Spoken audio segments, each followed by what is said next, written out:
The morning started with the deep roar of heavy engines echoing across the quiet countryside. Rodney Calhoun stood frozen at the edge of his family's land, staring in disbelief as a convoy of bulldozers moved across the same soil his grandfather once planted corn in. The ground trembled beneath him, dust rising in waves as machines tore through the earth. This was his land, his heritage, and now it was being buried under red dirt and concrete. He leaned on the hood of his old Ford truck, trying to understand what he was seeing. As a land surveyor, Rodney had spent most of his life measuring property lines, making sure boundaries were respected. But now those very boundaries were being ignored. Something didn't add up. The markers were off, the lines were wrong, and the workers acted like they owned the place. A tall man in a neon vest shouted over the rumble of the machinery. "Sir, you can't be here. This is private property." Rodney didn't raise his voice. He just pointed toward one of the survey stakes in the ground. "Private property, huh? You're 300 yards inside my line." The man laughed, waving him off. "This whole site belongs to Magnolia Grove now. You better call the county before you get yourself in trouble." Rodney didn't reply. He just looked across the field where his grandfather's old pecan trees used to stand. Now they were nothing but broken stumps under the tracks of bulldozers. His jaw tightened, but he kept his calm. His grandfather used to say, "Never argue with a fool who doesn't know where the ground ends." That evening, Rodney sat at his kitchen table. A pot of coffee steamed beside a stack of old survey maps. He spread them out, tracing every line with the tip of his finger. Every boundary, every number matched perfectly. The land was still under the Calhoun name. The deed hadn't changed in over 60 years. His phone buzzed. It was his cousin Benny calling from Columbia. "Rod, you're not going to believe this," Benny said. "They're already listing houses. Magnolia Grove Estates, 90-something homes. They say it's all approved." Rodney's hand froze midair. "Approved? On my land? That's what it looks like. You better check with the courthouse. I can't find any record showing you sold it."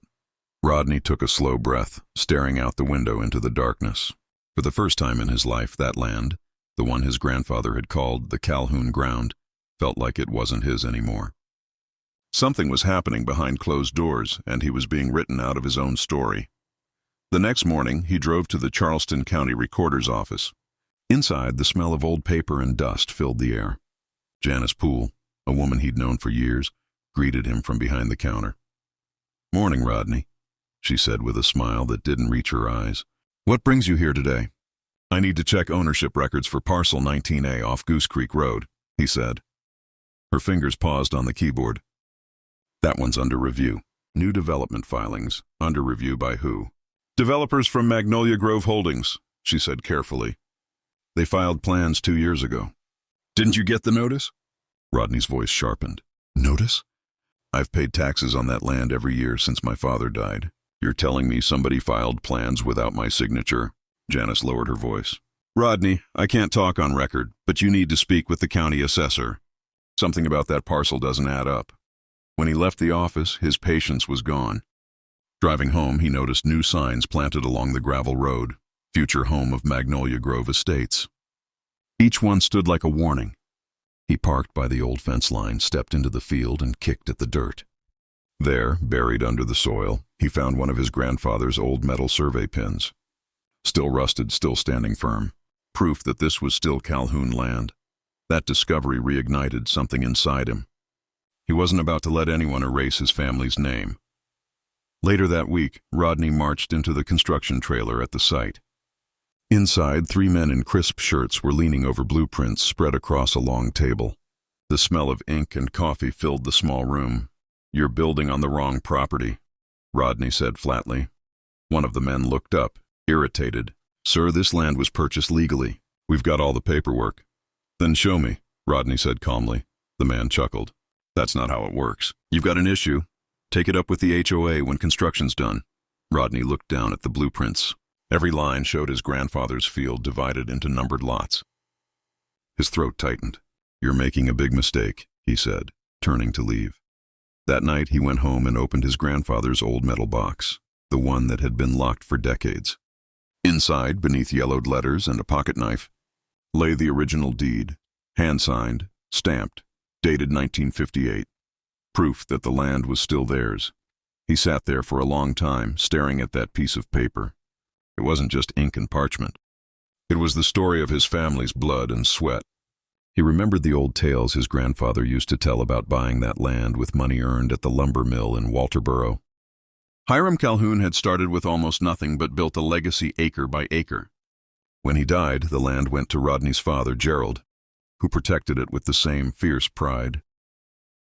Rodney could still hear his father's voice. "Son, a man's land ain't just dirt, it's proof he was here."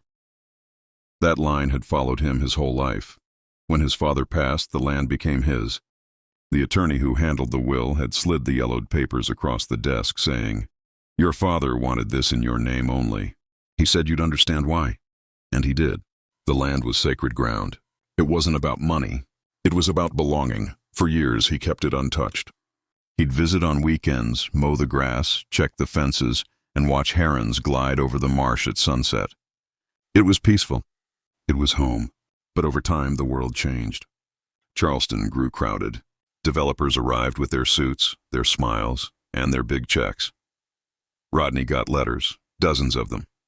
Some were polite, others pushy. Every one of them wanted a piece of his land. He turned them all down. "The land's not for sale," he'd say every time. His cousin Benny used to shake his head. "Rod, you're sitting on gold. You could retire rich." Rodney would just smile. "My granddaddy didn't sweat through summers just so I could sell it to strangers." But now it seemed someone had decided to sell it for him. That night, Rodney sat on his porch, staring into the dark fields. He remembered his father's last warning, given years ago one quiet evening. The old man had leaned on his cane, looked him in the eye, and said, "They'll come for it one day, son.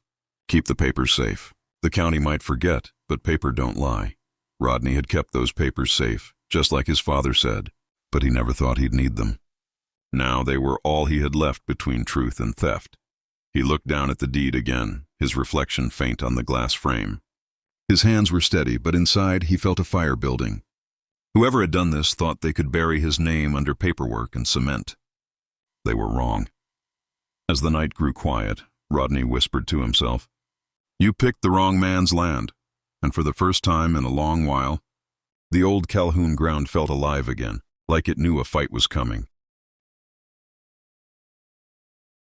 Rodney didn't sleep that night. He sat on the porch long after midnight, watching the fog roll slowly across the fields. The stars were faint, the air thick with silence, but his mind was racing. The words of his father echoed in his head again and again. The county might forget, but paper don't lie. That paper, that deed, was now the only shield he had left between truth and greed. By dawn, the first sound of engines came crawling back. He could hear them from miles away, those bulldozers, chewing through the heart of his land like termites in wood. Rodney stood up, pulled on his jacket, and decided he wasn't going to sit quietly anymore. He drove to Goose Creek Road, the morning sun breaking through the trees, lighting up the half-built rooftops. The once green field now looked like a skeleton of what it used to be, dirt, concrete, and lumber piled high. He parked the truck near the fence, grabbed a manila folder filled with papers, and walked straight toward the site. A man in a white hard hat stood by the entrance, clipboard in hand. "Morning, sir," he said, trying to sound polite. Rodney nodded. "You in charge here?" The man squinted at him. "Gregory Duncan, site manager. Can I help you?" "You can start by explaining why your company's building homes on property that doesn't belong to you." Gregory blinked, caught off guard. "Sir, this land belongs to Magnolia Grove Holdings. We bought it fair and square." Rodney pulled out a copy of the old deed and handed it to him. "Then maybe you bought the wrong land." Gregory studied the paper, then frowned. "This says Calhoun Family Trust. That can't be current. We've got permits, taxes, title search, all clean." "Then someone forged something," Rodney said coldly. "Because this ground's been Calhoun land since 1958. Gregory looked uneasy. "Look, I just manage construction. Corporate handles the legal stuff. I already checked with the county," Rodney said. "The parcel's still in my name." Gregory's tone dropped. "Then you need a lawyer, sir. Once the homes are sold, there's no going back." Rodney walked away, heart pounding. The hammering and sawing behind him sounded less like work and more like the rhythm of theft. That night he called Benny again. "They're almost done with the first phase," he said quietly. "Families are already walking through like it's theirs." Benny sighed. "Rod, stop talking to those people. Go legal. You need a property lawyer. I'm working on it, Rodney said, staring out his kitchen window. But first I need to know who let this happen. Someone in that county office signed off on something that wasn't theirs to sign. Over the next few days, Rodney became a man obsessed. He pulled every record he could find, tax receipts, old plats, survey reports. He checked every line, every measurement. Everything matched. His land was exactly where it had always been. But when he compared his data with the county's online registry, something strange appeared. The parcel coordinates overlapped. Magnolia Grove had bought the wrong land, and somehow it had gone unnoticed. Or maybe it wasn't unnoticed at all. He drove to the zoning office in Monk's Corner, where a young man sat behind a computer at the reception desk. Need to check the file for parcel 19A. Goose Creek, Rodney said. The clerk typed quickly, then hesitated. That one was approved in 2019. File says owner consent attached. Rodney frowned. Owner consent? Whose signature's on it? The kid leaned closer to the screen. Says, Gerald Calhoun. Rodney's stomach turned cold. That's my father, he said quietly. He's been dead since 2013. The color drained from the clerk's face. Sir, I can't say more without my supervisor. Then get your supervisor, Rodney said firmly. Moments later, a woman in a navy blue blazer walked out. Mr. Calhoun, she said with a polished smile. I'm Karen Sloan, zoning administrator. I hear there's some confusion about your parcel. There's no confusion, Rodney said flatly. Someone forged my father's signature and sold land that was never for sale. Karen folded her arms. Those documents were cleared through legal channels. If you believe there's forgery, you'll have to file a civil claim. Until then, our records stand. Rodney looked her dead in the eye. Then I'll see you in court. He left the office without another word. On the drive home, he couldn't stop replaying her face in his mind. It wasn't surprise he'd seen there. It was discomfort, like someone who knew more than she wanted to admit. That night, the kitchen table was buried under papers again. Deeds, tax slips, survey maps.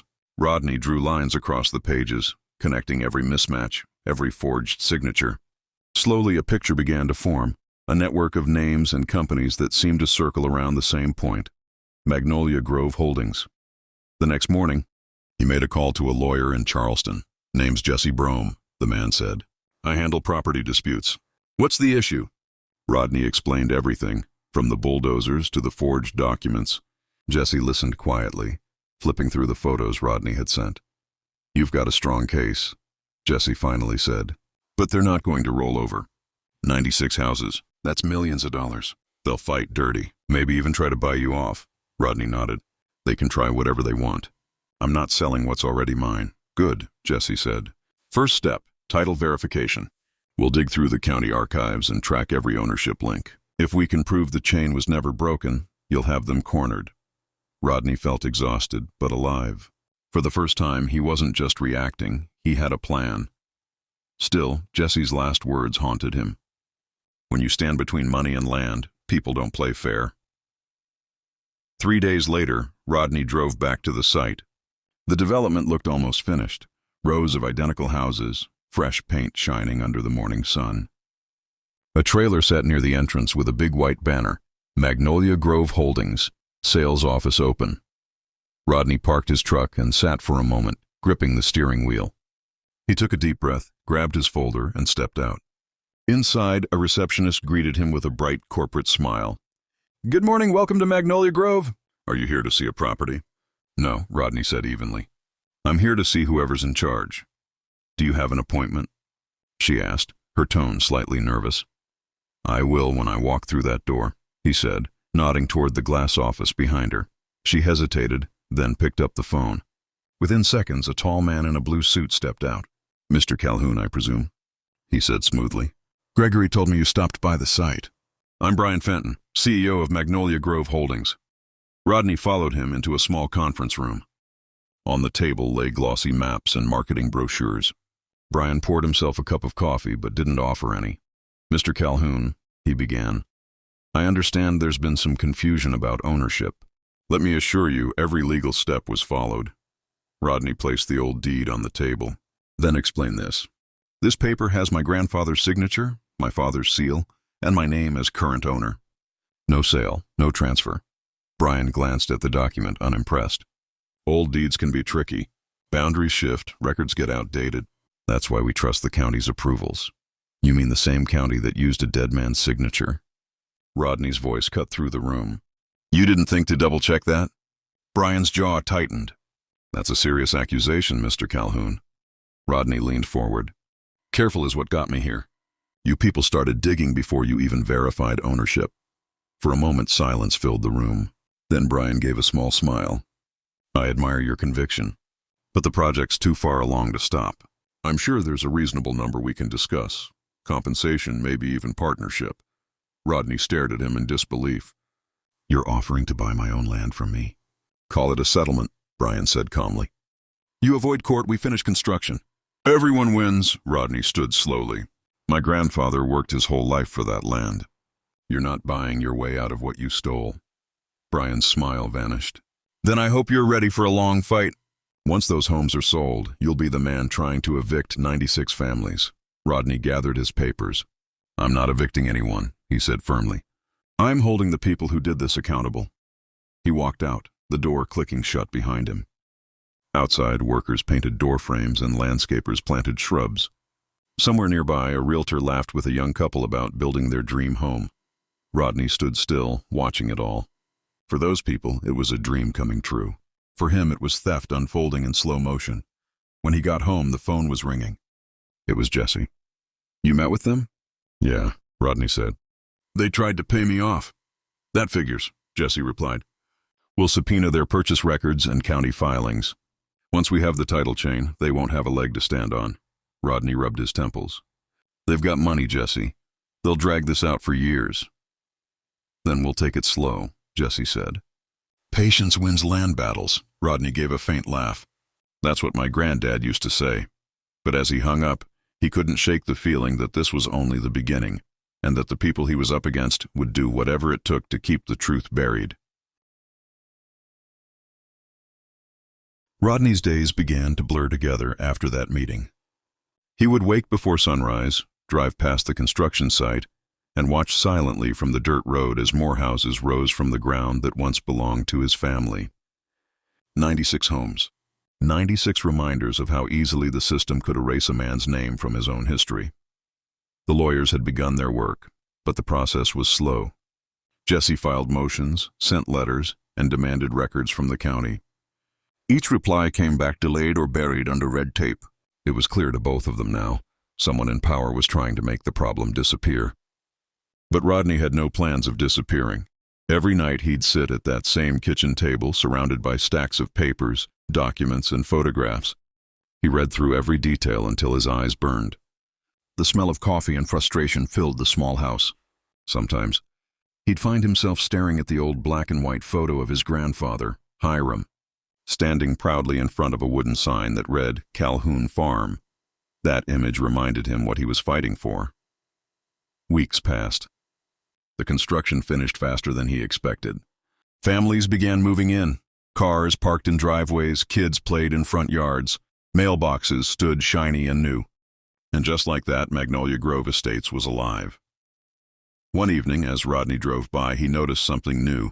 A sign at the entrance that read, Homeowners Association Office, Magnolia Grove Community. Beneath it, another smaller sign listed Trent Harper, HOA President. A few days later, he started receiving calls. Mr. Calhoun? A man's voice said one night. This is Trent Harper with the Magnolia Grove HOA. I understand there's some legal confusion about the property. I'd like to resolve this quietly. Rodney frowned. Quietly? You mean you want me to drop the case? I'm saying, the man replied smoothly, there's no need to drag innocent families into a legal battle. We could come to an agreement, compensation perhaps. Think about it. Rodney hung up without another word. The next morning, there was an envelope on his doorstep. Inside was a letter from Magnolia Grove Holdings, an offer. A large sum of money, enough to buy another property, maybe two, but Rodney didn't even finish reading it. He crumpled the paper in his fist and threw it in the trash. He called Jesse. They're trying to buy me out again. I figured they would, Jesse said. They're afraid of discovery. If we get those county emails and approval records, we'll know who signed the fraudulent documents. How long will that take? Maybe weeks, maybe months, but we'll get there. Rodney sighed, looking out the window toward the horizon. I can wait. I've waited 60 years to protect this land. But patience had its price. The more the lawsuit dragged on, the more pressure he felt. The county began sending him notices, property reassessments, zoning violations, tax adjustments. Every piece of mail felt like a new way to wear him down. One afternoon, 2 men in suits knocked on his door. Mr. Calhoun, one said politely, flashing a badge. We're from the county assessor's office. Just here to verify property boundaries. Rodney crossed his arms. Boundaries? You mean the ones your office redrew without my consent? The man shifted uncomfortably. Just doing our job, sir. Then do it right, Rodney said, stepping aside. Because last time your office made a mistake, it cost me 70 acres. The men exchanged glances but said nothing. That night, Rodney found a note slipped under his door. It wasn't signed, but the message was clear. Drop the case before you lose more than land. He read it twice, then smiled bitterly. They wanted him scared. They thought an old man could be bullied into silence. But fear was a luxury he no longer had. The next morning he walked into Jesse's office with the note in hand. They're threatening me now, he said. Jesse looked up sharply. Then we're closer than I thought. People only start threatening when they know they're losing. Over the following weeks, Jesse subpoenaed every file from the zoning department and the recorder's office. What they uncovered made Rodney's blood run cold. Emails, memos, and scanned signatures, all showing how Magnolia Grove Holdings had coordinated with a few key county officials to push the rezoning through. They had used his father's old signature from archived tax forms and copied it onto new documents. Everything looked official, but it was built on a lie. Rodney felt both vindicated and sick. His father's name, used as a tool for theft. Jesse, he said quietly, I want every person who signed those papers held accountable. We will, Jesse promised. But it'll take time. These people play dirty. As the case went public, whispers spread across Charleston County. Local newspapers picked up the story. Family claims major development built on stolen land. Reporters called day and night, but Rodney didn't want fame. He just wanted his truth back. Then came the court hearing. The first of many. The room smelled of paper and cheap cologne, filled with lawyers, reporters, and representatives from Magnolia Grove Holdings. Brian Fenton sat at the defense table, calm and confident. When Rodney entered, Fenton turned and offered a small nod, as if this was all just business. Rodney ignored him. When Jesse stood to speak, his voice was steady. Your Honor, the evidence will show that my client, Mr. Calhoun, never sold his land.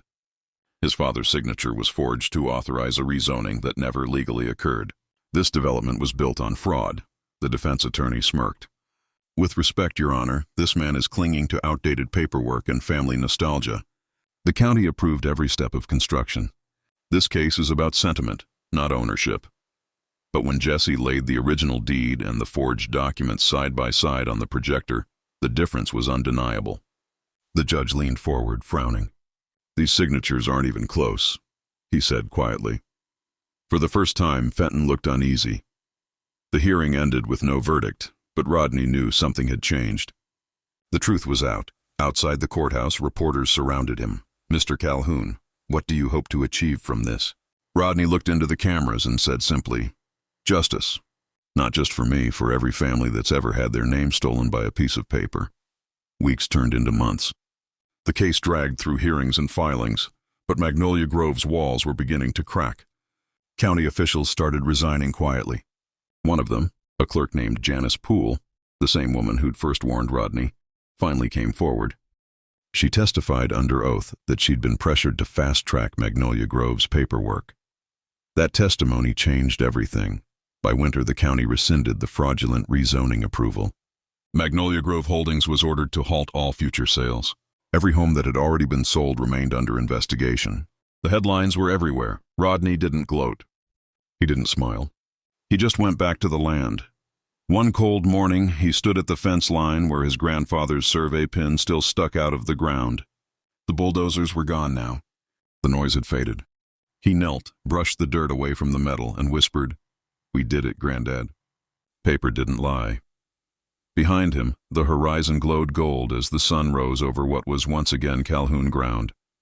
He knew the fight wasn't completely over. There would be more legal battles, more paperwork, but for the first time in years, the land felt peaceful. Rodney climbed back into his old truck, took one last look at the open fields, and smiled faintly. "They tried to bury us," he said softly, starting the engine. "But they forgot we were seeds." And as the tires crunched over the gravel road, the morning wind carried the scent of earth and memory, reminding him that some legacies can't be bulldozed. No matter how deep they dig, no matter how powerful or wealthy the world becomes, truth and integrity can never be bulldozed. Rodney Calhoun's fight reminds us that family legacy is not just about land. It's about honor, honesty, and standing your ground when the world tries to take what's rightfully yours. In the end, paper might fade, but justice doesn't. And those who build their dreams on lies eventually watch them crumble.